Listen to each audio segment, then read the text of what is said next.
爹，快上来了！爹爹没事吧？快喊大夫过来！官家古装，现在是什么年代？如今是公元1127年，大宋王朝的军队腐败无能，战力日益低下。北方的女真人建立金国后，以摧枯拉朽之势，大破宋军，攻破北宋都城汴京。黄河以北的大量土地和城池被金人侵占，中原腹地惨遭劫掠和屠杀。宋徽宗、宋钦宗二帝被俘虏，3000皇亲贵胄及数万百姓被金军驱赶北上，成为奴隶。这是中华历史上惨痛的异族入侵，后世称之为靖康之耻。在历史的洪流中，大宋王朝本该由皇室康王赵构继承天子之位后，退缩江南，苟安一隅，将覆灭屈辱的过程拉长100年。但是一个意外，却让一切都变成了意料之外。大夫说，官家坠入井中的伤势已然无碍，行在停留明道宫多日了。太后也遣人向扬州询问了数字，定都佐证等事宜都需要早行定夺，否则难于和金人议和。万一再生枝节，引起纷争，行在这边实在难以应付。官家还是要尽早启程啊！我居然真的穿越了，还穿成了皇帝，但我真的怎么也高兴不起来。毕竟我是穿到了那个与秦桧合谋害死了英雄岳飞的千古罪人赵构身上。好歹我也是21世纪的当代大学生，待业好青年，我可不要变成赵老九这种臭名昭著的烂人呢。为融合到赵老九的记忆，这些家伙我是一个都不认识啊。不过有一点我听明白了，他们都是跟着赵老九想要南下逃跑的投降派。到底该当如何，还请官家示下。朕乏了，出去透透气。这些事，日后再议。康大官，官家倒是不再哭闹胡搅，但似乎全然不认得咱们了。别大惊小怪，官家只是伤了头，有些许错乱罢了。你看官家气色依旧，口齿言语也清晰，过些时日，定能恢复如初。杨仪中会随时报告官家的状况，尔等无需操心，务必要严守消息，不可让下面产生乱七八糟的传言。那里就是御营了，去看看古代的军队到底是什么样子。一群瘪犊子玩意儿！老子把你们从延州那旮瘩带出来，从辽阳府一路杀到这里，你们喂个马都出差池。都快隔着1000年了，这母亲的口音，是东北老铁啊！干啥啥不行，吃啥没够。官家，各位不必拘束，朕就是来随便看看，了解下军中情况。都起来说话。官家，听闻官家喜好御射，自乃队中收藏的辽北良弓，小人斗胆，恳请官家一试，点评鉴赏。也好，朕就在营中更衣，试试此弓。赵老九这身板真不错，比我原来结实多了。可惜空有一副好皮囊，内里却是个贪生怕死的草包。现在换成我，怎么也得做点什么，才能对得起这份机缘。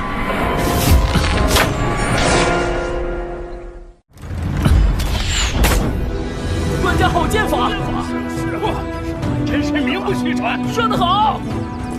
肉体的条件反射，居然让我本能地掌握了射弓技能。虽然不懂，但也能够体会到这弓确实上阵。持杆趁手，身上的青皮甲也是做工精良，重量适度，防御力完全不弱。这将领的甲胄更是威猛沉重，一看就不是凡品。这士卒气色红润，队伍中也不乏身高体壮之人，着下去更是能够达到7、8成。这军马膘肥体壮，相当健康，说明饲料充足，带养良好。官家为何叹气？难道是这弓有不妥？不，我只是突然想到，咱们大宋将领卓群，士卒精壮，为何就落到了今日的地步？真倒不是责备各位，真要追究，也该声讨这做皇位的。金兀术的大军想必很快就会追来，有机会的话，我倒是想亲眼见见，这金军是否真的有3头6臂，不可战胜。金军当真要来了？可不是已经议和了吗？也对，他们不知道历史的发展。金人贪婪无度，欺软怕硬，怎么可能放过大好的劫掠机会？官家，不是微臣说话丧气，但微臣确实和金人交战过。想当初我们还是常胜军，1万多的骑兵，甚是雄壮。本以为能与金人抗衡一样，但真打起来，几乎是一触即溃，屡战屡败。在我等败军眼中，竟然犹如恶鬼一般，悍不畏死，嗜血残暴，所过之地，无不尸横遍野，寸草难留。不要！士兵又来了！不要杀我！老子不想死！不好，保护官家！杨将军，糟了，拉不住了！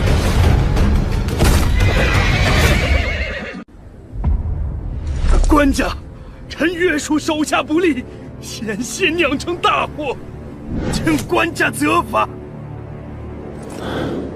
刘钦，此事不怪你，朕知道你的忠心。这马夫也是在抗金战役中失了神智，以后就送往汕头，好生疗养吧。刘钦，你也不必有负担。从今日起，朕暂时住在御营，你调拨50骑，一同来随师御前。多谢官家恩典，官家真是仁义明君。混账废物！让你看好官家，怎么还敢看到御营里去了？和那些丘拔厮混在一起，成何体统？下面已经开始有流言，说官家这是不想南下，改了心思，为此都杀了好几个嚼舌根的下人。可在此地逗留越久，越架不住他们乱猜。如今居然有人上了奏章，公然重提北反抗金之事，竟这鹰派胡言！抗金？拿什么抗金？2圣都北狩了，怎么可能打得过金人？必须劝说官家尽快动身，绝不可在此刻让那些奏章和主战派出现在官家面前。隔绝内外，这可是谋逆之罪！蠢货，这都什么时候了？如果官家真的改了心思，我们的地位绝对保不住。叶刚宗泽一党必然会对我们赶尽杀绝，荣华富贵只在江南。不管用什么手段，都得熬过这一关。哼，区一个阉官，还真把自己当内相了。唉，要变天了。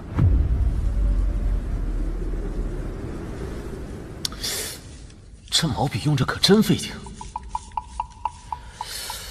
据说这赵家父子治国不怎么样，说话却都是一流，可得小心别穿帮。目前的情况是，以康律为首的5人控制了整个投降派小朝廷。我的反常状态应该引起了他们的猜疑，所以刻意把我和群臣隔离开来。我若是要主动出击，不单得笼络好失心队，还要尽快接触文武百官，看看有哪些可用之人。岳飞和韩世忠现在应该还没混出头吧？主战派还有谁来着？可恶！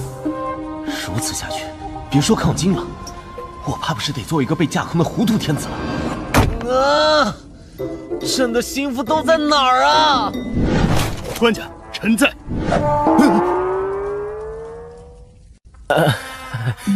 杨青啊，朕只是在自言自语罢了。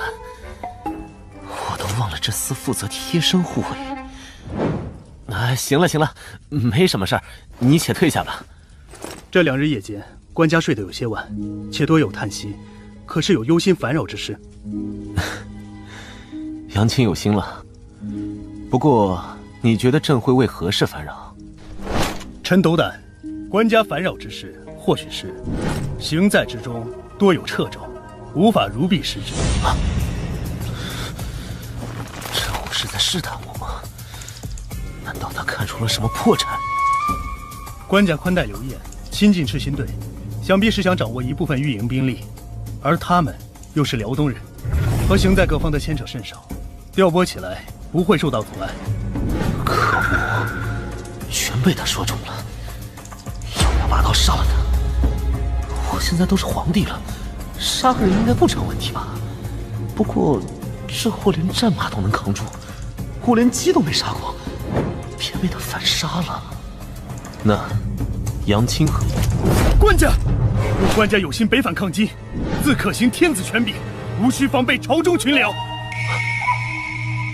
官家不必疑虑，陛下乃当今唯一正统，行在中无人可动摇大位。大宋制度，万事决于君前，无人能做权臣。学士可通机宜文字，翰林可入禁中随侍，御史可退宰职，御营诸将皆由陛下定去留。陛下一句话，就可将臣卸甲。好家伙，他是在教我怎么掌控大宋的官僚体系啊！随便什么翰林学士就能够压制康吕，而御史可以牵制宰职，王渊、杨一中这类武人，皇帝可以随意申辩。这不就代表这小子不仅直接跳反，还让我完全拿住了敌人的命门？如此说来，杨青也支持抗金吗？你们可从来都是坚持劝朕南下扬州避战的，如今又突然说起这朝中官制。陛下坠锦受伤，思虑有碍，臣才妄加提醒，绝无他意。臣出身河东杨氏，家中6代为将。靖康事变，臣家中满门皆为国捐躯，独留臣一人，未能死节。乃是希冀有朝一日亲报国仇家恨，抗击复国之志，从不敢忘。但臣在晋中毫无根基，只能人云亦云，不得妄言。康大官向来备受陛下重用，臣也只好。好了，居然是传说中的杨家将后人，好感度瞬间拉满啊！杨青满门忠烈，可敬可叹。晋中御前，日后还需杨青费心操劳。日前还多亏你舍身相护，伤得不重吧？臣皮糙肉厚，还有甲胄在身，不碍事。话说回来，现在若要再议抗金，阻力必然极大。杨青可知，朝中还有何人志同道合？臣道行在时日较短，不敢僭越妄论朝政。只是如今官家若想破局，只需在百官中找出1人即可。什么？召回？你们没听错，朕要召回李纲、李相公，重定留在中原的抗金大计。使不得呀！2个月前才罢免了李纲的相位，现在再召他回来，成何体统啊！更何况，放肆，竟敢对官家言语不敬！自靖康之后，这大宋朝还真有什么体统吗？但凡有半分，何至于落到今日这个地步？是，官家神武，定能扭转乾坤，痛击金狗。臣的意思是，即使不召回李纲，官家也必能收复河山。不错，李纲他还是陛下控制朝堂，简直是无父无君呐！这蠢货总算有点用了。罢了，那就先不召回李纲了吧。只是康大官之前也说到了人心所向，如今行在匆匆南下，恐怕会失了中原的市民之心啊。有了，不如就先召开朝议，让朕也好好看看这满朝文武的人心。这驯鸽的拆屋理论果然好用，我先说召回李纲，你们大力反对；再说要召开朝议，你们就不好反对了。让你们也见识见识来自21世纪的民间智慧。官家要召开朝议，自然无妨。只是而今行在之中，东西两府和6部的属员都不齐备，不如就先从近日上奏书的廷臣中召见2位来咨询1二。这些奏书都是被他们筛选过的，肯定也都是投降派。等等，这是朕看这2封奏书立论严谨，思虑忠纯，貌似可以一见。官家圣明，资政殿学士吕好问本来准备往之宣州，只是道路不尽，这才没来得及走。殿中侍御史张俊素来耿直，这2人都是公认的道德人物。既然康大官也推荐了，那就见一见这2人吧。去请。启禀官家，如今情形，强行起兵实难与金人抗衡。一是朝廷财用不足，江南巴蜀的财物因战乱难以续接，所以需要先派重臣前往疏通。二是前朝我军屡战屡败，兵将都畏敌如虎，此时强行开战，只怕会雪上加霜。有意思，分析得很准确。虽然没有主战，但也不是单纯的跑路求和，是个制约宰执的好人选。朕明白了，吕学士果然好见识。如此，即日起就留在朕身边，以备咨询吧。啊！学士和御史，走，难道？接下来，张御史，说说你的高见。臣今日面圣，并非申论主张，而是臣要弹劾宰相黄潜善、书将汪伯彦乃侍省甲班康履，他们蓄意隔绝内外，意图不轨。臣还请召回光文殿大学士李纲，重定抗金方针。来了，电炮他终于来了。杨义忠说的果然没错。御史，不错，御史位阶虽低，却可以监察百官。根据传闻奏事，职责所在，为求晋升，御史往往剑走偏锋，不与当权宰执妥协。官家只需多召御史进谏，早晚会有聪明人替官家破局。没想到第一个遇到的就是聪明人。官家，张俊先是上书弹劾李纲，现在又出尔反尔，明显是要哗众取宠。他这是犯了欺君之罪呀！我若不弹劾李纲，奏章何时能到御前？明明是你们这些奸贼蒙蔽圣听，截留主战奏章，隔绝外臣进谏，贪生怕死，罔顾家国大义，罪当我斩！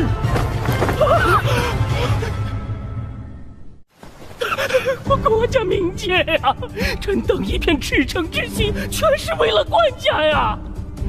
哎，康履，事到如今，你也莫要再狡辩。奏章之事，一查便知。我等确实铸下大错。王伯彦，你在胡说什么？唉，老夫实在悔不当初，不该为了权势盲从于你。天下岌岌可危，你我却一心争权，贪图安逸。你可忘了，自己的地位全然仰仗天子圣眷，而天子位尊却是基于江山社稷，天下市民啊！都押下去，关入大牢，听候发落。怎会如此？昨日我还是百官之首，宰相都要看我脸色，杨义忠这厮还得被我撑伞，其他文官武将最多受到贬斥，只有我肯定会被处死啊！之前想要难逃的可是官家呀，我不过是迎合他的想法而已，现如今却一朝失了神眷，就猪狗不如了吗？圣眷不是我们隔绝内外，是是官家被妖邪附体了。那日在京中，我亲眼看见有妖物，一定是妖物夺了官家心智，否则怎会如此？大官，你我相识多年，我答应和你去扬州享受富贵，就是圣明天子。决心留在中原抗金，变成了妖邪，咱们之间何至于此？竟敢怨对天子，插出去！不，官家！本想留他一条性命，可惜。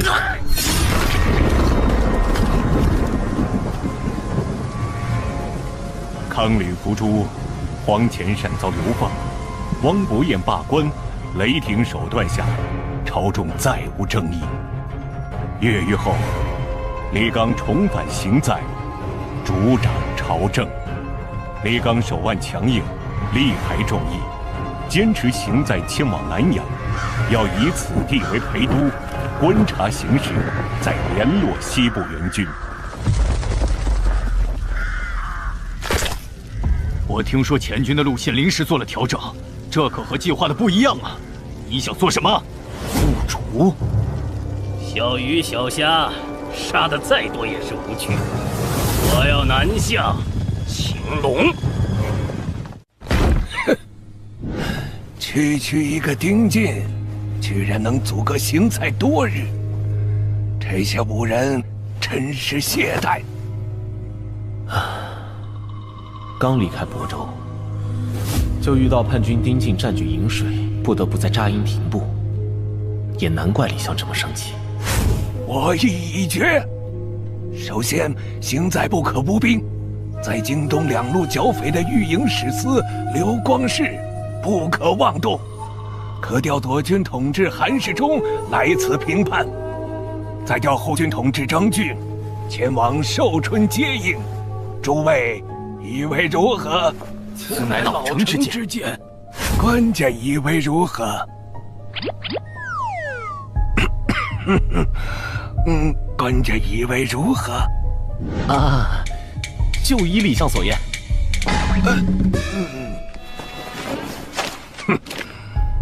还有一些不小势力的官员，都什么时候了，还不停地互相攻击弹劾，通通都该严厉斥责。就依李相所言。被贬至广南的张所能堪大用，应该召其留守山东，统御刘光世。就依李相所言。叛军阻碍钱粮，行在用度需要一切从简。就依李相所言。随是官家工人繁荣，应当。就依李相所言。还有，就依李相所言。嘿嘿，退朝吧。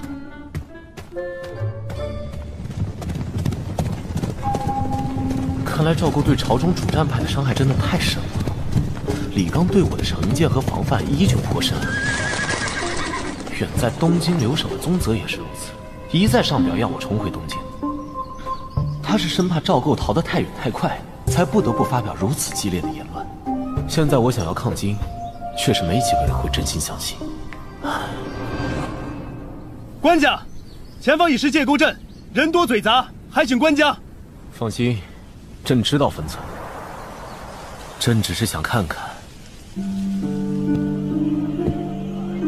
没错，我看到的一切不是穿越的幻象，不是空洞的陈词奏章，不是听起来感到麻木的数字，这是还未被战乱蹂躏荼毒的人间烟火。好香！哲远，你再迟些回来，我们都快要饿死了。身为御史中丞，也得按时吃饭啊。官家给每个人都发了僵持，你们却好意思跑来我这里瓜分。反正托你的福，我们都难得在吃到姜上，必须搭配烫酒。满饮，满饮。此次行在才买得了疆尺，听闻官家分毫未尝，尽数分给了百官家眷。如此圣天子德行，可媲美古之明君。那李相公却咄咄相逼，不仅在朝堂上还是官家，还抨击官家外出扰民，等行在安稳于南阳之后，他若依旧如此无度，我定要狠狠弹劾于他。袁振兄多虑了，李相没那个野心，也没可能成为权臣。以李相为首的主战派，之前受到太多打压，如今起复，心里有不满和猜忌也属正常。若不能容忍李相的跋扈，如何能让满朝文武相信，官家如今是真的想要抗金？其实官家真要表现抗金决心，就应该立刻北上，御驾亲征，浴血杀敌，迎回2日。大事不好了！金兀术来了！张大人、胡大人，李相命你们速去参加朝会。张大人，李相命你即刻出发，催促韩世忠进军啊！黄河下游，金兀术大军兵力5万不止，现已渡河，直指京东东路。自梁上坡往东，黄河沿线全线告急。可恨，怎么如此快？为何被人阻拦？谁敢拦？谁又能拦得住？金军势大，我们绝技不是对手。还是快派使臣前去议和，多少拖些时日。还议个屁！早该快些南下才对。闭嘴！适才主张南投议和的，再有此投降言论者，一律罢免。还有胡说什么北上迎战、御驾亲征的，统统罚俸半年。金军距离行在还远得很，都慌乱什么？此事我已有决断。金兀术此番孤军渡河，必不会过于深入。我料他应当是想在京东东路劫掠一番，只要着令刘光世、张所死守坚城，避免野战，等金人抢去那些金银财货，总会退去。诸位可有异议？我有异议。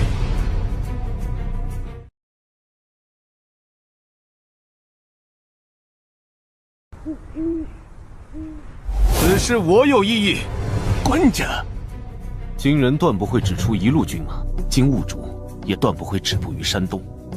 金人建国不到15年，骤然膨胀，内部权斗必然激烈。开国皇帝阿骨打死后，却是其弟吴乞买继位。但阿骨打的那些皇子早已成年，他们势必会觊觎皇位，而皇子之中，尤其这位4皇子最为跋扈。完颜兀术此番南下，又岂会满足于区区经营？兽群争斗，上位者不但要善于厮杀，更要长于狩猎。猎物的优劣多寡，更能佐证兽王的地位。诸位也是从东京一路过来，为何还会抱有侥幸的幻想？说直白些，朕这颗脑袋才是金兀术最想要的猎物吧？官家，我等纵然万死，也断不会让靖康事变再现。金国国主吴乞买和都元帅詹罕绝不会傻傻等着金兀术抢到头颅，但他们自是身份，也不会和金兀术来争抢朕的头颅，因此他们必然会聚重兵从西路南下，直取洛阳、陕州乃至关中。届时中原尽皆沦陷，社稷倾覆，大宋再难光复。官家，那不如转去扬州，一怀而守，并以东京、山东2路夹其后。东京、山东2路能出兵，何至于被讨？若守不住，又该如何？那就只能走江南，守长江。金人破得了黄河，就一定跨不过长江吗？猛兽最善从背后扑杀猎物，背向他们，唯有死路一条。面对野兽，自比猎物，定然百死难生。但若自以为猎人，大胆直面，即使难以杀之胜之，却也更有希望震慑对方。哪怕打痛一次，也能令其却步，甚至逃窜，不敢轻易再犯。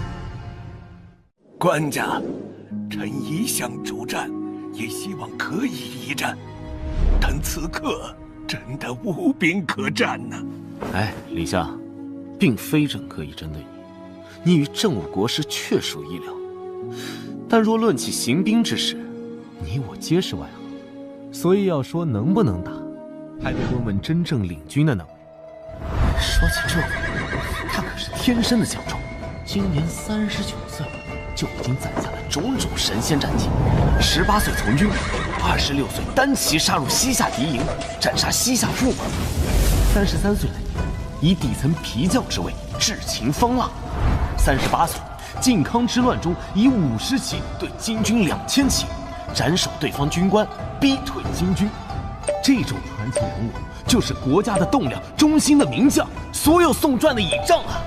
他的名字就是韩世忠。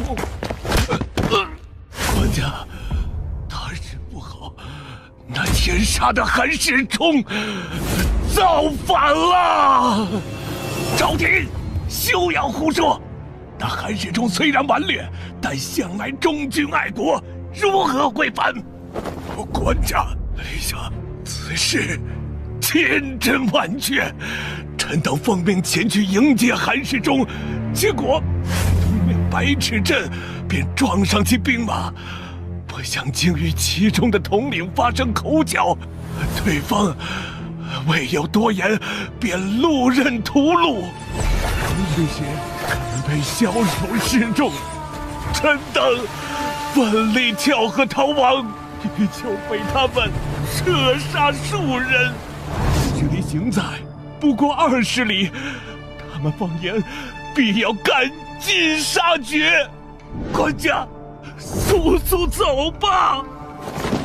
这没道理啊！韩世忠的忠诚度没满100也应该有99啊！官家，人都靠不住，臣愿前去斥退叛军。官家，臣请领班职剿叛军。官家，都闭嘴！杨仪忠，末将在，带领诸班职封锁大殿，不可让消息外泄。都带官家从后殿离开，务必确保班职护送官家渡河。等等，前军部署作乱，并非韩世忠本人呐，何须惊慌逃窜？官家，乱兵一旦开了杀戒，便断无退路。韩世忠前军至少2000部众，行在只有数百班职，一旦冲击行在，犯下不忍言之事，韩世忠死罪难逃。这样下去，韩世忠不想反也得反。我们走。李相，朕一走了之，可行在诸人。官家，乱世之中，这种事在所难免。不，要结束这乱世，要抵御金国，失了诸位公公，只靠朕这么个不成器的官家，如何能办到？官家的心思，老臣已然明了。今日之祸，全是臣粗疏所致，官家千万莫要自责愧疚，失了志气。社稷的复兴，全系官家一人。大宋可以没有老臣，可以没有行在诸臣，唯独不能没有官家。我想的实在太简单了，以为穿越了就一定自带光环，可以解决一切。李纲恃才那番话，分明是诀别一夜，我却毫无办法。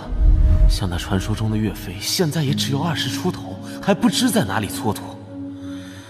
唯有这韩世忠，如今39岁，身经百战，武艺绝伦，正是一名将领的黄金年纪。韩世忠相当于刘备麾下的张飞，可笑张飞的前军作乱，刘备就得扔下所有人，顶着寒风淌过冰碴子过河。等等，张飞、刘备，我现在要逃，不就是因为担心韩世忠会被迫造反吗？可是那是李纲他们在不了解历史的前提下做出的判断呢。所有人都会怀疑，所有人都该怀疑，唯有我是最当完全信任韩世忠的呀。诸位，事到如今，老夫只有一言，能为国家死节，莫失了最后的体面。昭鼎，你可知韩世忠本部驻扎何处？在万寿县后的金沟镇。距此多远？ 40里。杨一中，带他上马。是，给我匹马，我也去。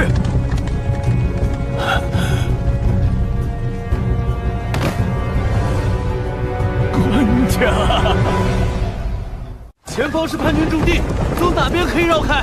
绕过东北方向的山坡，跨过一条小河即可。可是官家，那韩世忠当真如此可信吗？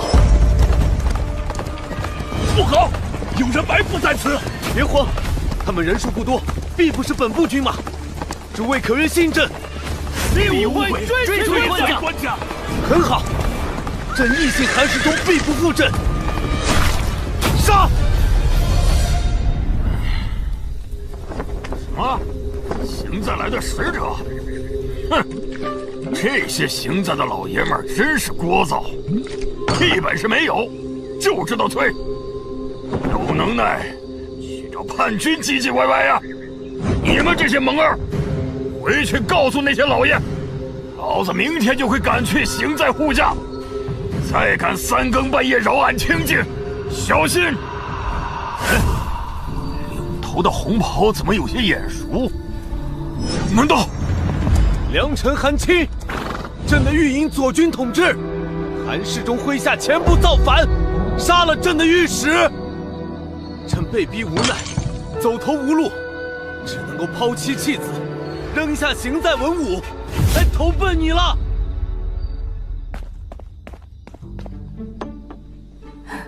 官家一时仓促，只得这些面试。无妨，有劳韩夫人了。好吃，来，诸位，动筷子呀！这汤饼又长又宽，味道极佳。这厨子怕不是韩青从绥德老家专门带出来的。官家居然毫不紧张，这气度，这胸襟。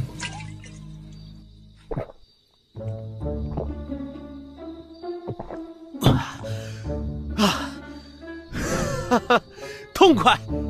这怕是穿越后吃的最安心的一顿饭了，有大腿抱的感觉真好。官家，邢在得到韩世忠已去平叛的消息，振奋不已。但百官依然担心官家，老臣只好带人前来接应。来这么多人，都足够开个小型朝议了。李相呢？李相旧疾复发，南下病榻，叮嘱臣等谨遵官家旨意。哼，还算他有自知之明。那就是官家吗？那看着比俺儿子还小嘞。看个屁！躲一边去！臣献上首级一颗，好叫官家知道，作乱的贼厮已经被臣亲手了结了。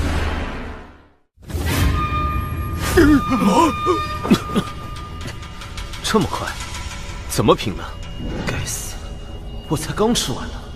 臣领军前去，距离叛军10里的时候，他们依然没有防备，臣便带百骑突击，轻易擒获，当场斩杀。那他们为何作乱？据说是因为邢在要求所有平乱所获都要先行上缴，再行分配。这些贼厮乃是降军，不懂规矩。请官家放心，臣素来知道邢在清苦，一路上连道祖、佛祖身上的金粉都刮了。此次战力，臣一定不会贪墨，尽数上缴邢在。良臣，朕不是……哼，韩世忠，你纵容手下劫掠成性，对降军缺乏管束，陷官家于危地，竟然想用区区财物来抵消此等罪责吗？官家，臣要弹劾韩世忠，请罢免此人一切职衔。你这鸟人，再敢信口胡说，老子就把你……怎么着？良臣是觉得朕的御史今天死的还不够多吗？哪里，官家误会了，臣是看御史大人发型有点乱。松手拿开！官家年纪不大，可我怎么一听他说话就犯怵呢？赵青，你是觉得朕会无视法度，肆意放任韩世忠？臣不敢。还是得官家治你们这些鸟人。自靖康后，乱兵四起，降军杂糅，良莠不齐，而大军又要赶期，又要持续平叛，出现些许意外也是难免。官家明鉴，但越是危难时刻，越要讲究制度。良臣，今日委屈了你，可会怪朕？官家如此说，臣不敢委屈。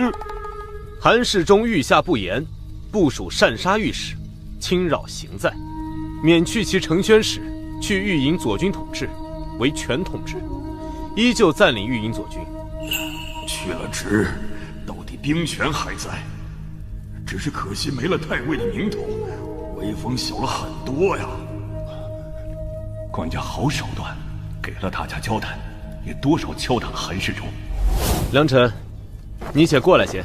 是。站直了。近看之下，骨架着实突出，双目犹如鹰眼，难怪史书中夸他风骨伟岸。哎，夫人，官家看老爷的眼神怎么怪怪的？啊，官家，这如何使得？良臣，你评判有功，本该重赏，奈何行在空虚，此腰带你万不可推辞。以后见了我也不要弯腰了，因为我能够直起腰来，向来是良臣一直为我扶腰作胆。官家。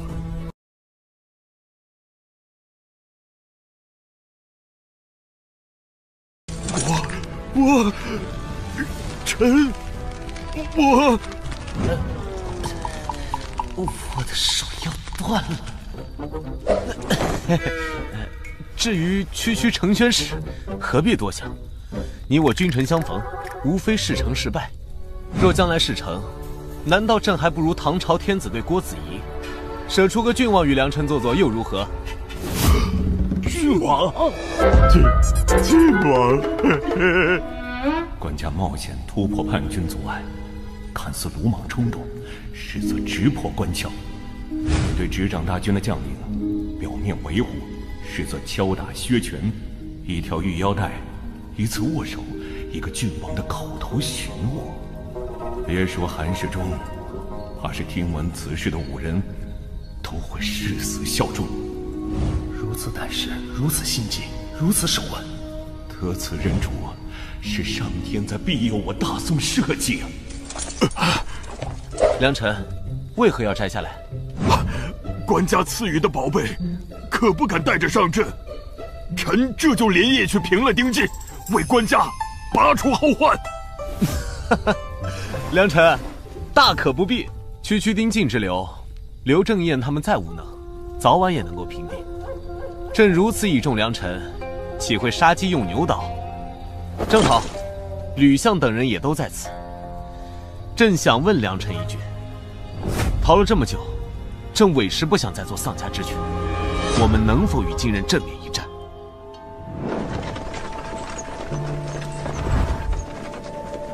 爹，娘，咱们什么时候回家啊？把金人赶走，咱们就可以回家了。你们从没见过金军吗？我们可是从东京逃过来的，金人就是恶鬼，根本打不过，连皇帝老儿都在难逃了。趁还有命，赶紧逃吧！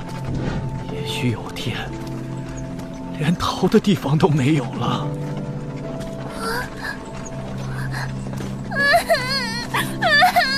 我要回家，我要回家。难怪。建炎元年冬，金军再度发兵南下，知济南府刘裕献城投降，淄州知府赵明诚弃城而逃，青州知府张侃被杀殉国。赵宋官家携东京两路难民、壮丁、府库及市民转向淮水、寿州避战。队伍太庞杂了，官家这是要效仿刘玄德，携民渡江啊！只是难得官家如此真心，大部分人却还说官家是要南走偏安。今日已经多起纷争了，难民之间的，官军劫掠的，氏族冲突的，死伤颇多。也不能怪他们多想，毕竟谁都知道，南阳才是坚守中原的要地。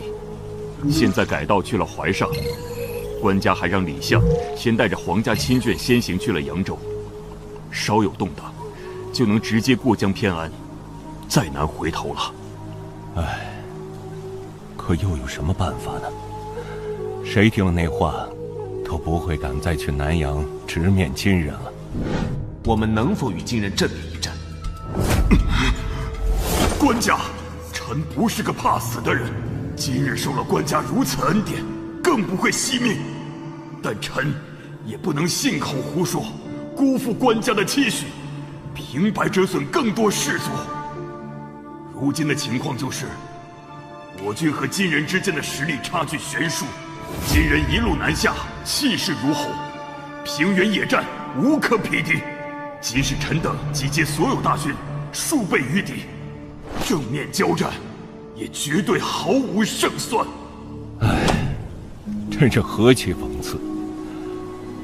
我这种历来主战的人，看到官家终于放下出战的念头，自然是松了一口气。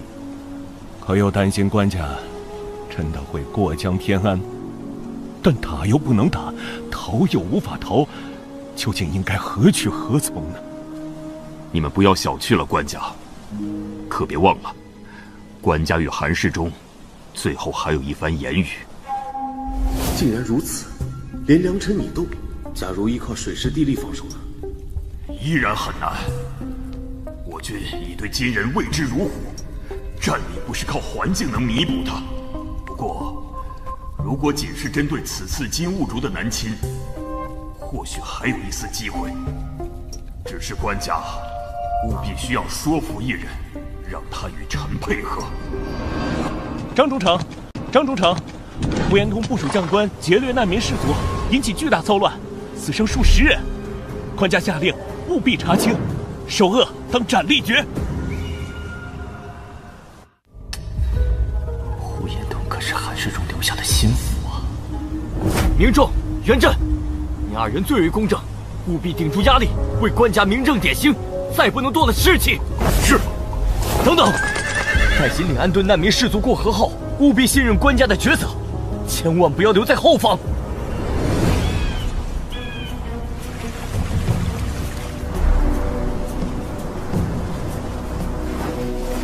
不过，如果仅是针对此次金兀术的南侵，或许还有一丝机会。只是官家务必需要说服一人，让他与臣配合。哦，什么人？此人占据地利，且军中资历深厚，虽不擅长野战，但长于守备。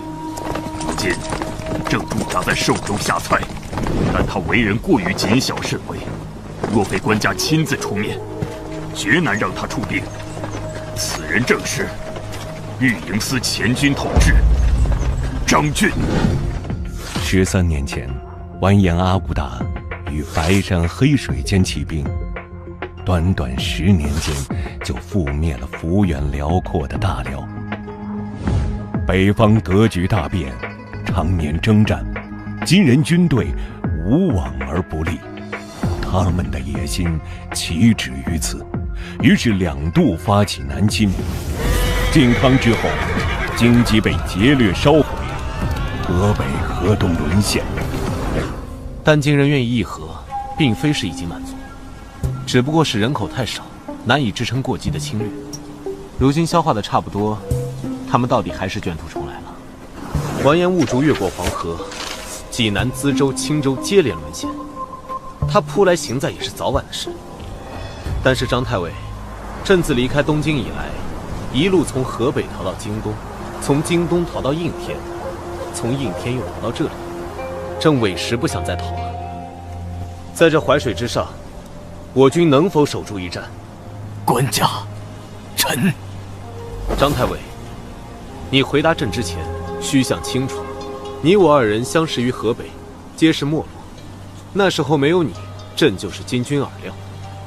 拥立之功，朕与你自然不会身份，所以朕都无需赠你腰带，就诚心向你发问。但在此国家大义的事上，你也要晓得，如今你若离了朕，便会重新沦为道边野犬。官家，臣不敢推诿，也不敢妄言。3万，只要敌军不超过3万，臣敢保证，死战不退。但若超过此数，臣实在……来，伯英，无需这么拘谨。朕很高兴你能如此坦诚。3万，这个数字果然与韩世忠所言相合。朕与韩世忠推演过，此次金国东路有10万左右。听闻济南又有民众与起义军起事，完颜塔赖需要统领5万军力镇压，同时进发大名府。完颜兀竹必然孤军前来。如今他距离此处还有6个军州，不求镇守这6州的刘光世死战，只要他坚守城池，就能层层拖延金军。等金兀竹通过防区，长途奔袭之下，还需处处分兵守御。届时来到淮水的兵力必然不超3万。借助地利，我军成犄角之势，必能成功防御。官家果然智计，但如果对方兵力超数，也请果断渡河撤退。放心，伯英，那是自然。兀竹，你在说什么糊涂话？此番南下，大国主的旨意说得清楚，乃是要取京东东路，请外围1万河北。如今战事顺利，你当立刻折返河北，攻取大名府才对。哼，大名府的留守杜冲已经跑了，有什么必要去打？俺自然是要去抓了南边的宋国皇帝，真正取了中原这花花世界。国战大事，岂可因你个人野心临时生变？你不能因私废公。哼，俺个人野心。叔父，你跟着汉人混久了，装模作样当真有一套啊！别以为俺不知道，此番出战，国主已经许了章邯河北和河东之地，更许了你鲁地，要封你一个鲁国国主。你和章邯难道不是假借国家之名为个人谋利吗？既然如此，俺堂堂太祖之子，有本事取了中原，就算到了国主面前，也敢争这口气。胡闹！你真想南下，何不先完成国主交代，与俺一起平了鲁地，没有后顾之忧，岂不安全？那不知要等到何时啊？万一宋家皇帝在开春前逃过淮水，那可就难寻了。叔父，你放心，俺不用你的兵马，还会再调2万大军去攻打大名府。俺只带3个万户南下，输赢计较都只在俺自己。你答不答应？同俺去6个营，考虑考虑。叔父请便。真让你说中了，兀竹那小子果然不会安分。他仗着太祖之子的身份，铁了心要立刻南下。俺到底要怎么回他？你可得好好帮俺出个主意。小秦学士，西、北2处瓮城已经修葺完毕，多段城墙也已经修补好，各处守备所需弓箭、弩机、木垒、碎石、焦油也整备妥当。最新一批的少骑还没有回来，但结合前几批的情报，新降的济南府百姓发生暴动，刘裕向完颜塔赖求援，而后者已然即刻发兵支援。完颜兀竹也分兵前去接应。如此推算，金军此次南下，兵力必然不会超出3万了。但是伯英啊，刘光世那边为何久久没有回信？此次关键也在于他能否层层分治金军。官家大可不必如此忧心，也许是信使途中遭遇了乱兵等意外。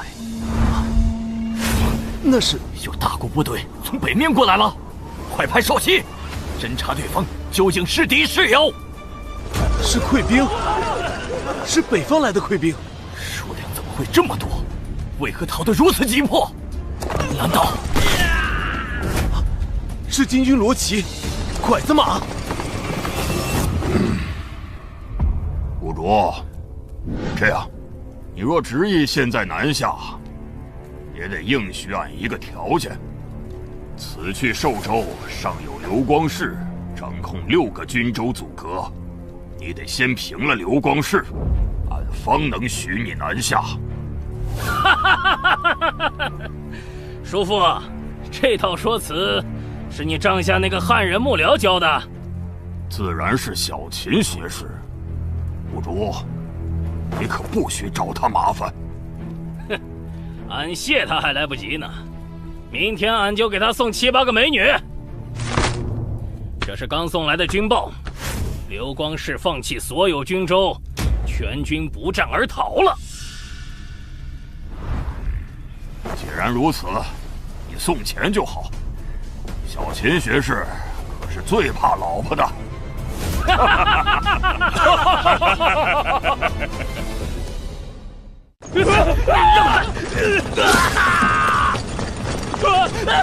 救命！救命啊！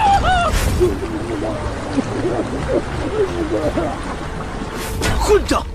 溃兵足有数千，金人不过数十骑，居然就被如此驱赶屠戮，宁可跳河被冰水冻死，也不敢回身拼命啊！居然畏惧金人到了如此地步！官家，臣这就亲自领兵，驱赶金人，收拢溃兵，查清状况。来人，备马！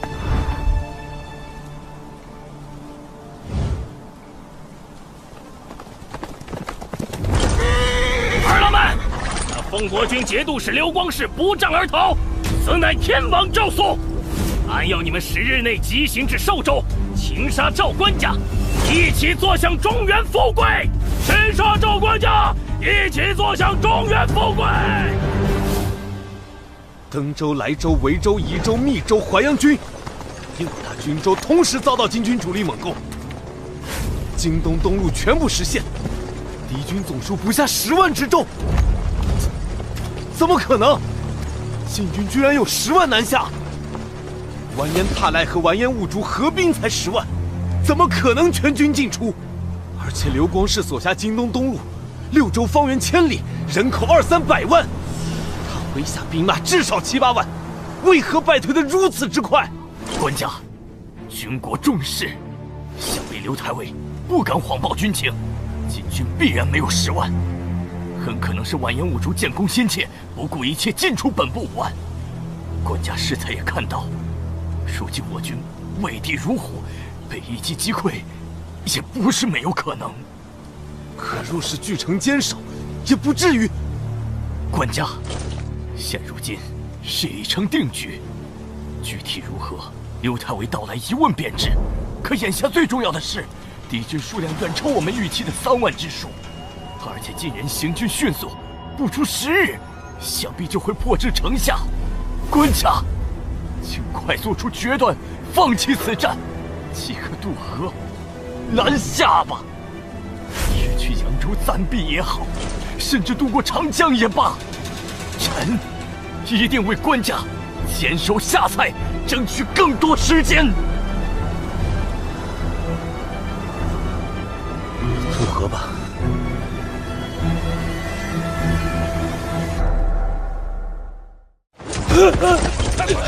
去也别打了，让官军先行。逃难的百姓有10几万，溃退的军官也有5、6万。下蔡以及上下游的渡口皆是人满为患。张太尉带兵维持秩序，已然斩杀了100余乱兵，但各种混乱依然难以避免。官家，还请下山前往寿春城中暂避，以备不测。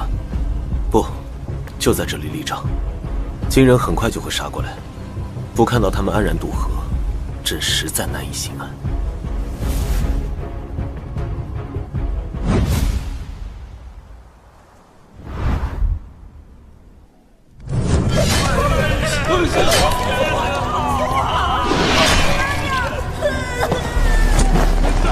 别抢我东西啊！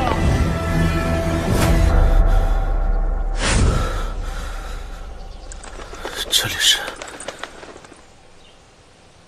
原来那些都是梦啊！小伙子，脸色怎么这么差？生病了？道长，我没事，刚才看书睡着了，做了个噩梦而已。这么有深度的书，很难得的年轻人啊！我哪看得懂？打发时间而已。还挺谦虚。可以可以，能不能请你帮老头子一个忙啊？小伙子哪里人？多大了？啊，本地的，21了。正年轻啊，真好。要不要老头子带你去天净宫算算前程？咱这涡阳老子庙可是春秋时期就传下来的，有我带着，可以给你打个8折。咱这儿有离儿保佑，灵得很呐。道长，都说了我是本地人啊，谁不知道隔壁陆毅那个才是真……等等，你找我帮忙，不会就是想骗钱吧？还一口一个老子、李耳什么的，完全不像正经道士吧？怎么会呢？再说了，陆毅和咱们这儿离得这么近，说什么真的假的？这样吧，你要是帮了忙，就再给你打个5折。道长再见。哎，小伙子，你别急着走啊！哎呦，不算命不算命，我是真的有事找你帮忙。什么？有小狗掉进九龙井里了？哎，道长，这种事儿你就直说嘛，干嘛拐弯抹角的？哎，这不是怕你不答应吗？不过这狗咱本是不想管的，奈何他家里人常请咱吃饭，真不好意思眼睁睁看着人家的狗在井里遭殃。这早听说为了凑酒，新挖了8口腹井，但这也太敷衍了吧，连个像样的井口都没修啊，完全是个水泥坑，好不好啊？这就是那个小狗吗？看样子只是伤到了腿。放心吧，道长，我这就下去。好深，一人不入庙，二人不看井。我是犯了什么忌讳吗？总觉得下去就会死人。救又不救，走又不走，你是在糊弄天下人吗？区区一条狗，怎么跟天下人扯上关系了？答应的事就得讲诚信。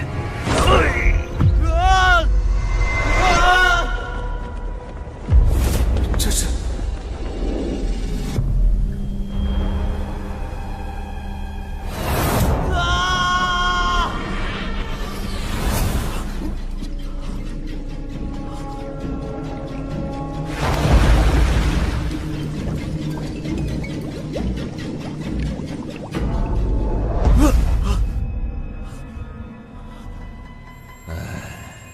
救又不救，走又不走，你是在糊弄天下人吗？下菜起火了！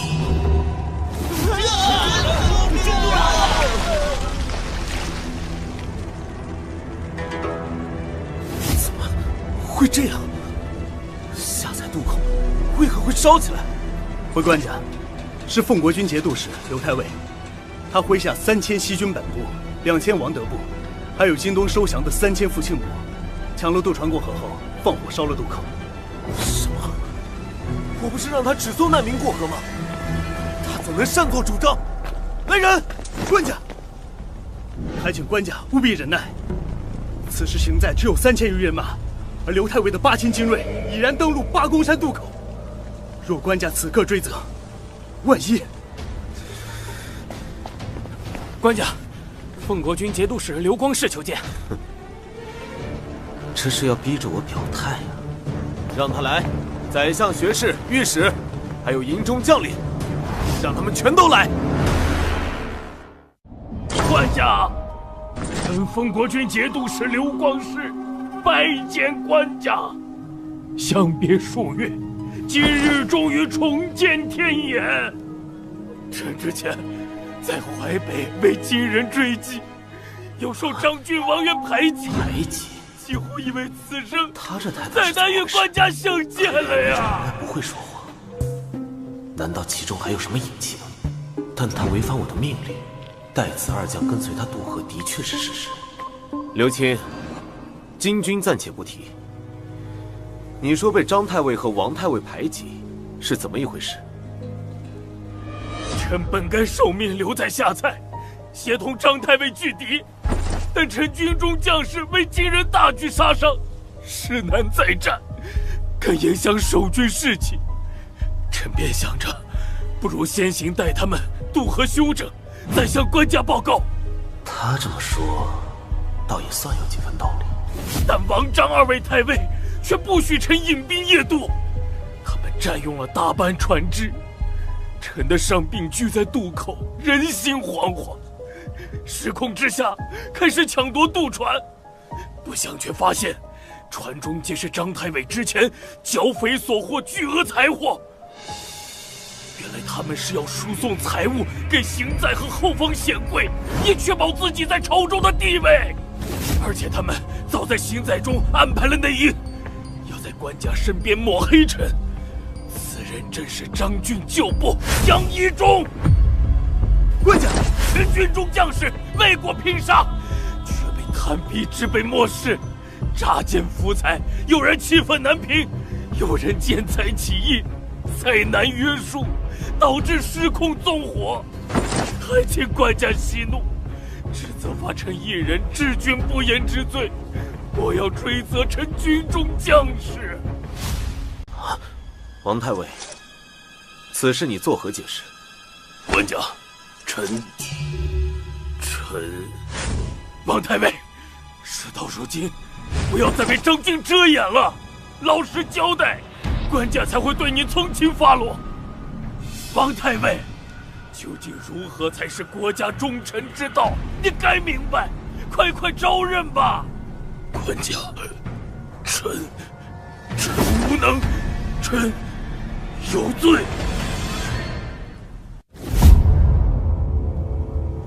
官家，事情已经如此明了，还请官家为臣做主。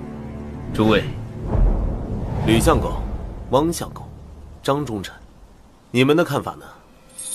一反常态的全体静默，看来他们多少都知道这是怎么回事，否则早就吵翻了天。连张俊这种嘴炮强者都放过了这个机会，还有人频频偷看帐外的王德和傅谦。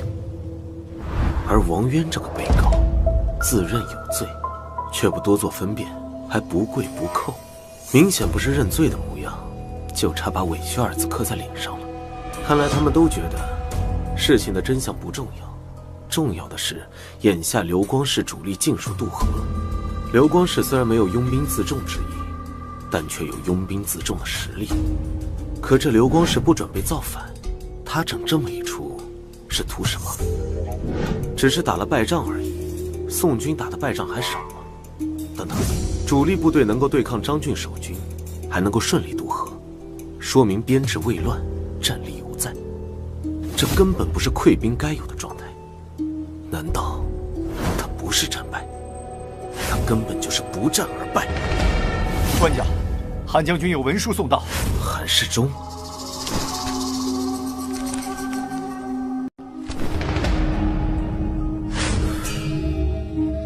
吕相公、汪相公、张忠臣，诸位卿家的意思，朕明白了。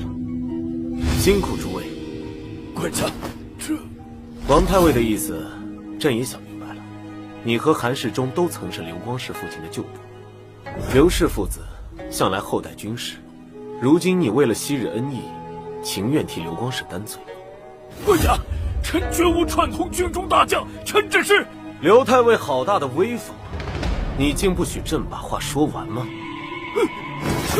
不敢。但诸位不辩不语，无非是觉得刘太尉棋高一招，木已成舟，而张太尉以及下蔡军民困在淮北必死之地，不如干脆放弃，否则逼反了手握精兵的刘太尉，再来一次陈桥故事。官家明鉴啊！臣为师冤枉，臣岂敢！你若再敢打断朕说话，朕就当你是想要这张烂椅子了。想说话，就先领刀把朕赶下去。臣不敢，臣不敢。哼，你当然不敢。但凡你还有半分胆气，也断做不出这种荒唐事。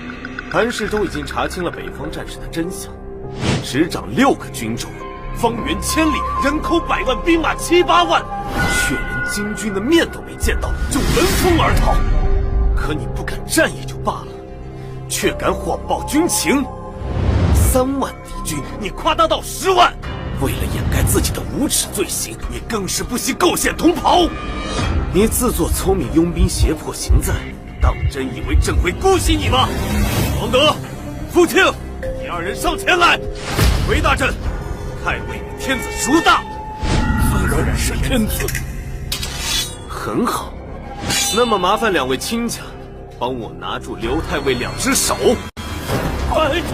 官家，臣知罪了。臣只是因为官家也不想打，所以才揣度错了圣意，但臣忠心一片啊！官家饶了臣吧！官家万万不可呀！哪有堂堂天子亲手杀将的道理？官家收了他的兵权，或者天涯流放也可。这官家以国家制度为重啊！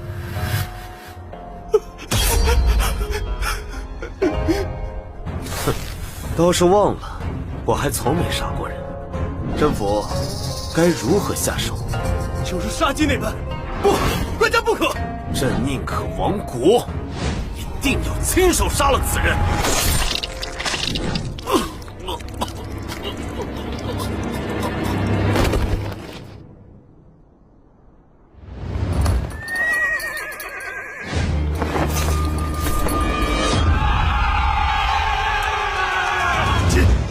果然来了！真的只有3万？这怎么看着更多呢？那刘光世当真是谎报军情吗？官家着手做得过了，这坏了大宋制度啊！临战之时杀了自家大将，算怎么一回事啊？是啊，万一当时王德和傅庆没有被官家拿捏住，他2人好歹算是中枢的，但刘光世本家那3000兵马呢？一旦哗变，该当如何呀？都是小事，你们别忘了，如今各地评判将领多是西军出身，都受过刘家的恩惠啊。什么声音？是山下大营传来的，难道真的哗变了？官家到！都别慌，只是士卒喧哗鼓噪，又不是造反。朕已派杨清去探明状况。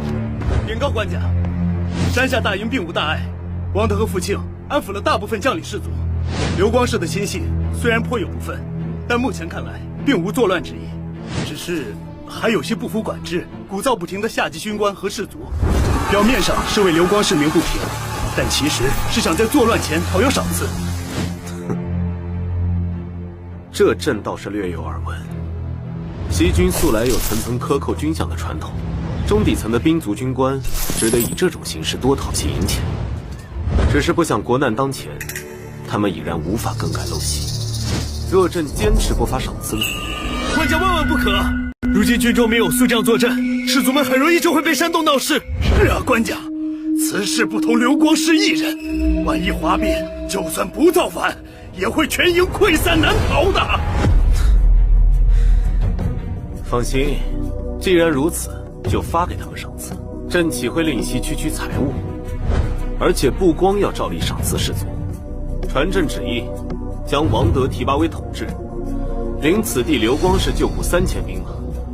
各地汇集来行在的物资和财物，也通通作为赏赐，发放给周边平叛的将领，把带头闹着要赏赐的军官们都集结起来。朕要在大帐中亲自给他们发。官家英明。陛下，请再核对一下这批财物的清单。官家这次从善如流，懂得安抚人心，真是不容易呀。若是早些听我们的，不杀那刘光世，省了多少事。你们当真以为官家是年轻气盛，一时冲动才杀人吗？算了，就当老夫杞人忧天，希望不要再出事端吧。还是张哥厉害，时机抓得简直绝了！听说官家要亲自来欣赏呢。哼，都学着点吧，见过天子，够你们下半辈子吹牛了。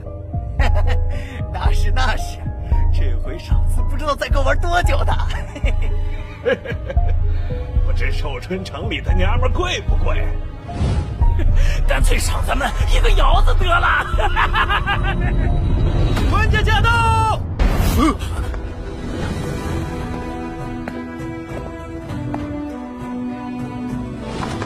如今军中规矩，见了天子竟然不用行礼吗？拜官家！不愧是官家亲赏，这么多财货！诸位，赏赐就摆在这里，朕绝对不会亏待各位。但是朕的钱，你们不能白拿。国家危难之际，敌军兵临城下，你们却趁机鼓噪要挟，不给朕一个明白的说法，这钱你们拿着不觉得烫手吗？官家，臣郑永贞从军10多年了，请容臣替大伙给官家讲讲。咱们真不敢要挟官家，只是这都是军中传统，不这么干，只靠军饷，大家伙根本不够活的。而且咱们老家先被金人回了，发饷的刘太尉又被官家宰了，身后无退路，眼前没出路，不得已，只有求些眼前的福财，方能安心。此事乃是臣带头，请官家莫要追责他人。拿了钱之后呢？是要战，还是要逃？得了官家赏赐，自然是要为官家卖命。要战要逃，臣都追随官家。很好，可还要替刘光世抱不平。臣不敢妄议官家决断，但刘太尉只是有些胆小，绝无什么坏心。也是多亏刘太尉，臣等才能活下来。只要能活下来，就什么都无所谓了。官家，臣等区区马前卒，无力左右大事，但身负家乡父老之仇，也绝不是贪生怕死之辈。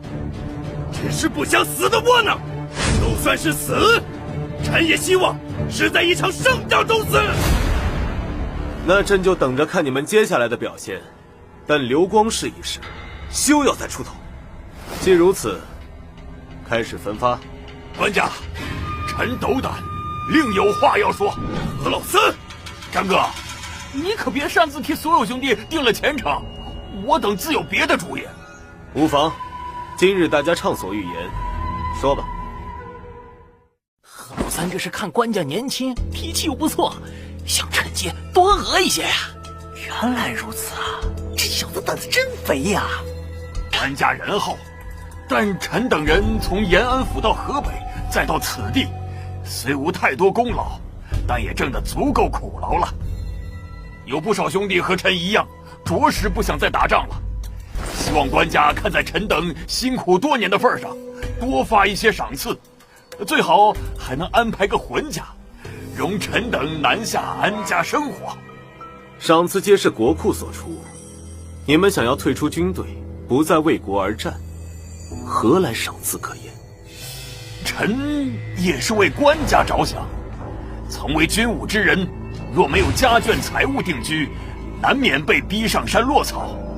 届时为祸后方，也是影响前线战事啊。你说的在理，不过行在之中早已没有女眷，浑家的事儿正安排。愿意一战的留在这边领取赏赐，想要走的站在那边，一会儿朕从司库里拿一些财货赏赐你们。谢谢官家。嘿嘿，这回还多亏张哥你了。兄弟们要去南面快活了。你拿这么多赏赐，要小心有命拿，没命花呀！嘿，老子拿命换来的钱，花得心安理得，倒是你们一群没种的货，丢人！哼！官家，何必非要动用私库？把你的甲胄换给朕。来人，替杨舍人卸甲。官家，难道卸甲？何大哥，你说官家能给咱们多少赏赐呀？哼，怕什么？给的少了，咱们还不走呢，就赖在这军中，都是自家兄弟，谁能干咱们？大不了再多拉些人，真南下去做贼。听说南面的女人可水灵了，多抢几个做压寨夫人。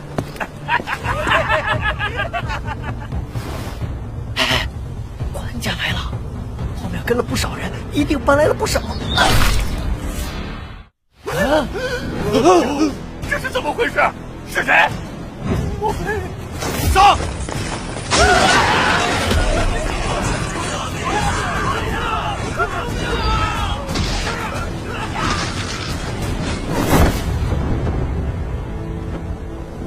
朕既然杀了刘光世，就不怕再多杀几个。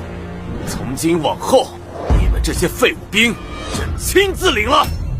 这些首级就是朕军中第一条规矩：为君而不敢战者，与刘光世同罪。从今往后，朕要亲自掌握军中赏罚，全军赏罚一并决于眼前。这次的事，朕不再追究。你们自去军法处领10个军棍，点齐各自手下兵卒，全部去山腰集合。是，誓死追随官家。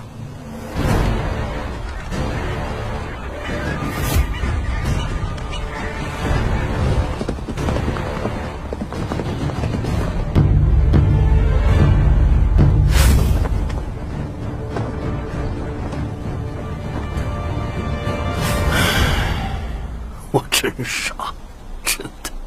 吕相，官家此次威慑之后，不但军心一统，士气也难得旺盛，为何还要叹气？其实，谁不知道官家的心思呢？以此地优势守城，阻碍金军，提升士气，稳定众人抗金决心。可先杀大将，再杀军官，调遣老臣，孤注一掷，就真的能达成所愿吗？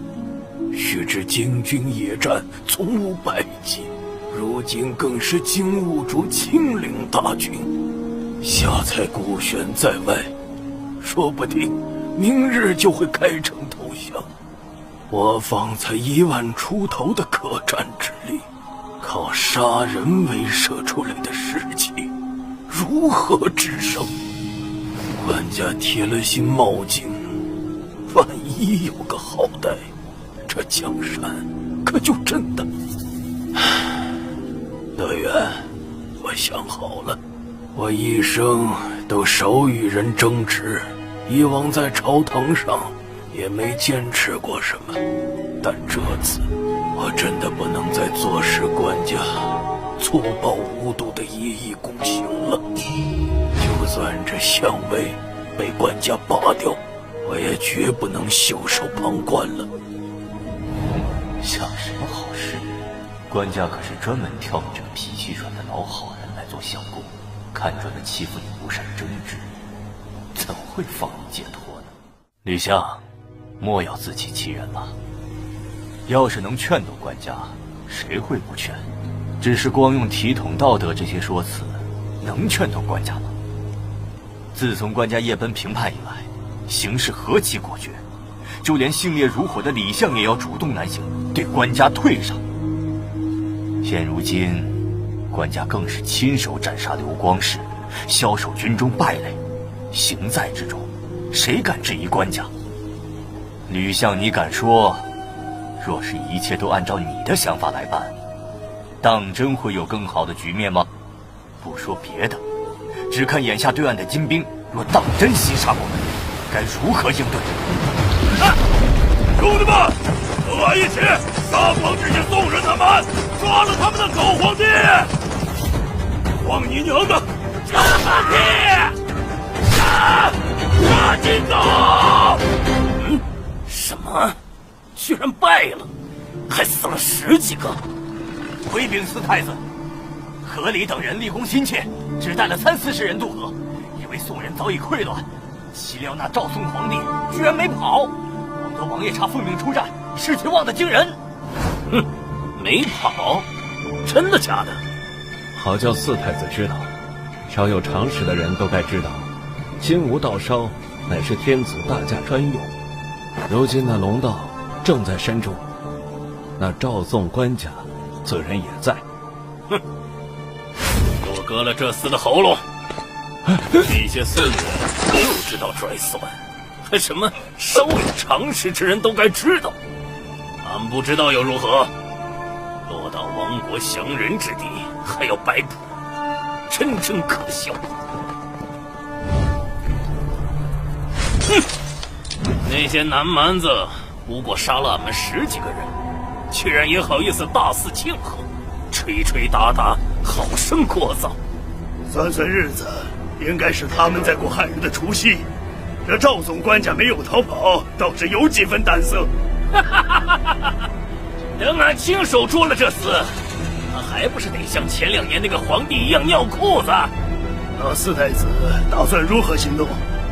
咱们不伐木建造工程器械，反而到处搜剿船只，这是不打算进攻下蔡，想要强渡淮水，直取八公山吗？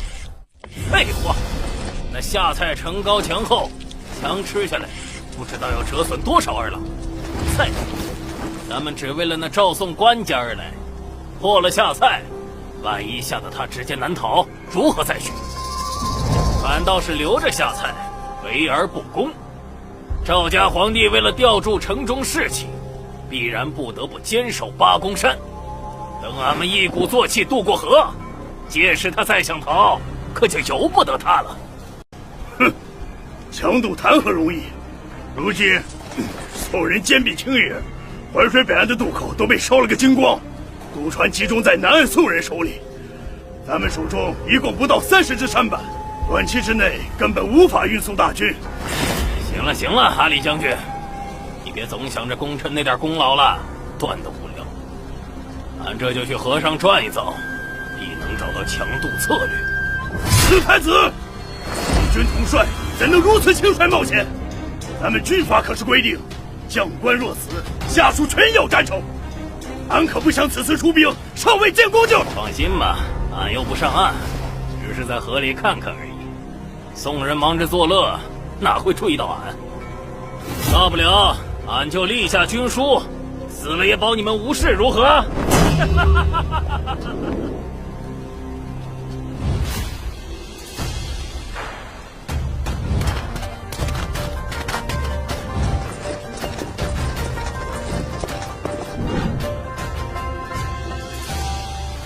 官家，这鸭子好吃得紧，官家为何不动筷呢？胡心好胃口，朕本不想在这节日扫兴，但是咱们这里张灯结彩，欢度佳节，下蔡城中却是黯然一片，物资无法运输过去，城中居民短期内更是无法安全过来。安抚的使人派去了几批，却没有能回来的，就连赵鼎也陷在其中。可想而知，下蔡居民是如何愤怒绝望。张伯英心中怕是对朕也多有怨恨。如此下去，朕担心与他之间的信任快要被磨光了。官家，臣原是张太尉下属，不如臣此刻渡河去安慰一二，想必如此甚好。杨舍人是官家敬事，亲自前去，张太尉必然能明白官家良苦用心。也罢，那就如此。杨青，你在码头威候，朕准备一些东西，你一并捎去。是。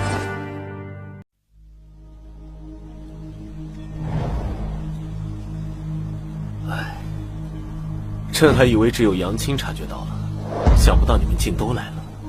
官家，这这到底是为什么呀？明明有更稳妥的方法，为何一定要犯险？万一张太尉有半点歹心，或者难以约束下属，官家，老臣自知软弱无能，劝不动官家。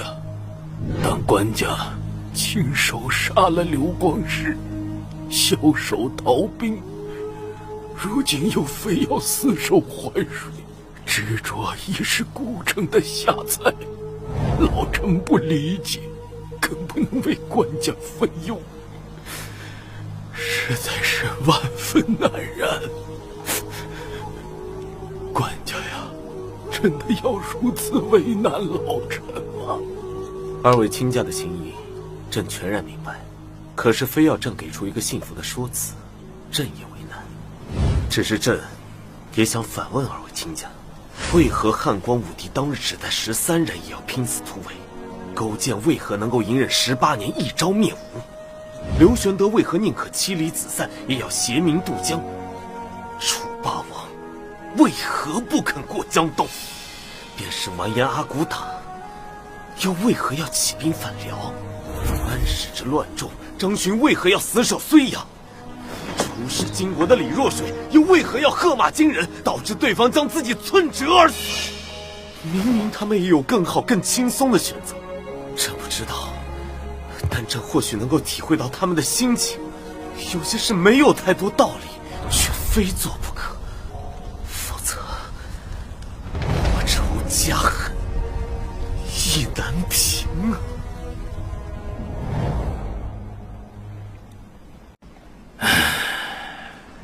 这八公山真不愧天下闻名，朕在淮水之上，折断南北，着实险要。四处地形复杂，想要大军渡河，只能选择几个固定之处。但这些地方早已有宋人筑垒防御，还真是难办。四太子，那边有宋人的船过来了。无妨，看样子应该是去下蔡送信的。半夜3更，顶风冒雪在这淮水之上呢。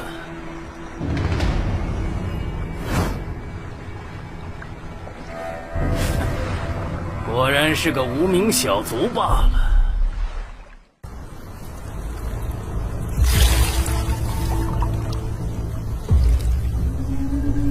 守军的敌意很大，官家，若有什么状况，臣先。政府，放轻松，别露出破绽，反而让他们生疑。上了岸，别让他们通报，直接带我们去太尉府邸。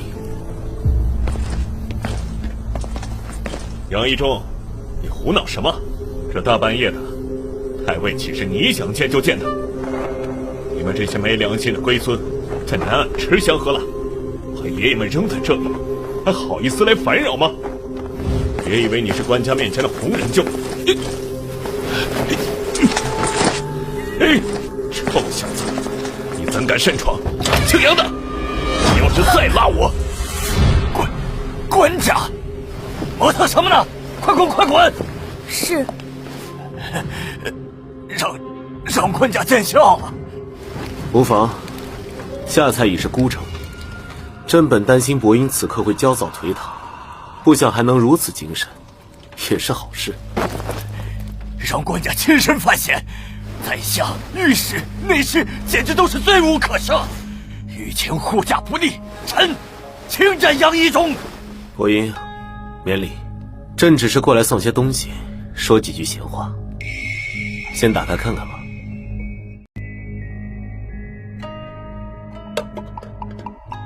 今日除夕，行在不得不设宴慰劳群臣。可朕一想到下蔡的情况，想到当初在八公山与你所说，觉得无论如何也要送你一份过来。只是此时冷了，明早蒸一蒸再用吧。下面还有一层。这是刘光世居然真的死了？过河当夜死的，朕让王德和父亲按住他的双手，亲自动刀杀死在身前，然后割下首级传示三军。今夜专门取来与你看一眼，就是怕你不信。其实大过节的，带这个过来未免扫兴。可若不带，又不知还能带什么。之前对俺送旨意来说此事，臣还以为只是讹传，想不到堂堂刘太尉，昔日世代西军将门之人，一朝身死，地位还不如一只鸭子。不说这些了，这也是与你的。琉璃葡萄，这可是极其贵重的宝物啊！官家，这可……刘光世闯下大祸，虽死，却也于事无补。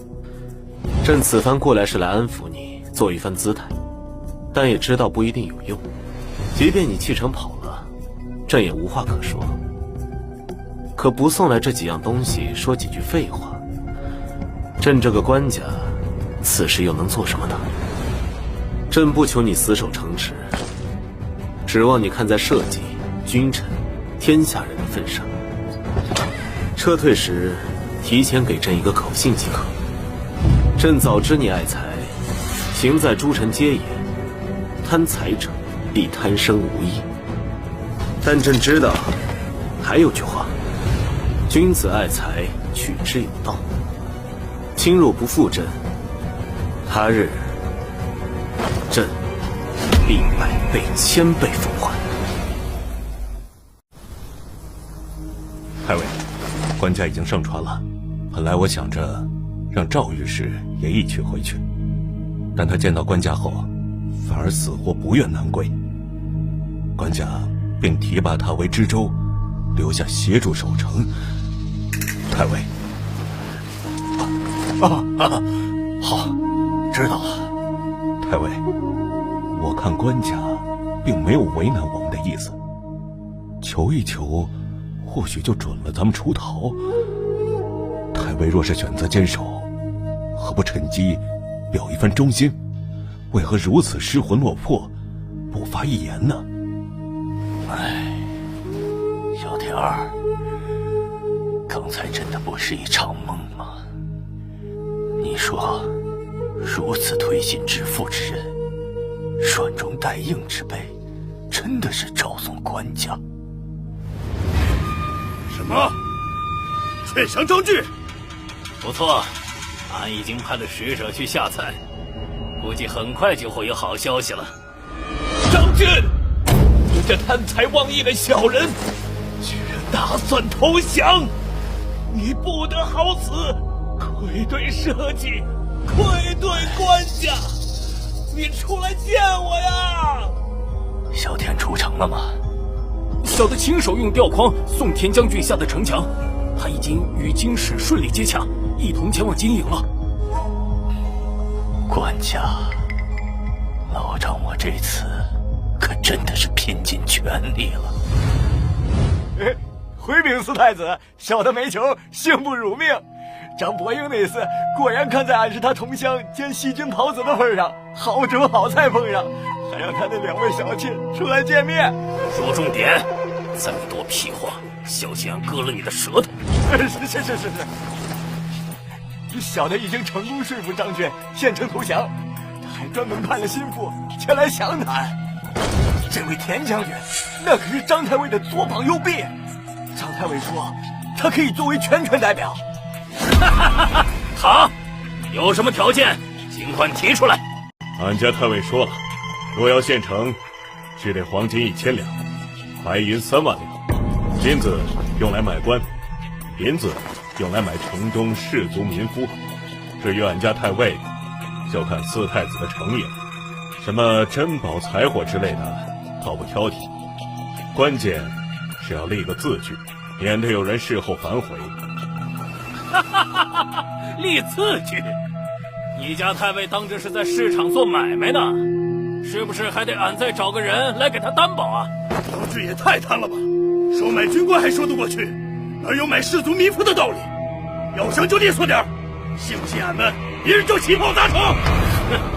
张俊的名声俺早有耳闻，只是大军中怎么可能有如此多的金银财货？回去告诉你家太尉，打个对折，俺可以考虑事后补给他。